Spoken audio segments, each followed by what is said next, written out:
जय Hind news, जनतेच्या हितासाठी निर्भीड पत्रकारिता। मिरज एमआयडीसीतील विमल पाईप समोर 2 दुचाकींची भीषण धडक, 2 तरुण ठार, महिला गंभीर जखमी। कुपवाड मिरज एमआयडीसी परिसरातील विमल पाईप कारखान्यासमोर रविवारी संध्याकाळी 2 दुचाकींचा आमनेसामने झालेल्या अपघातात 2 तरुणांचा जागीच मृत्यू झाला असून एका महिलेला गंभीर दुखापत झाली आहे। या अपघाताची माहिती मिळताच किशोर माळी यांनी तात्काळ आयुष हेल्पलाईन टीमला कळवले। हेल्पलाईन टीम घटनास्थळी दाखल होऊन बचाव कार्य सुरू केले। अपघातात राहुल सुभाष कांबळे वय 24 राहणार उपळावी तालुका तासगाव आणि तुषार मे वय 22 राहणार कुपवाड हे दोघे दुर्दैवीरित्या ठार झाले।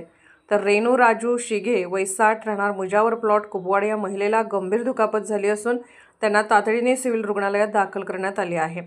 मृतदेह देखील पुढील वैद्यकीय तपासणीसाठी सिव्हिल येथे हलवण्यात आला आहे।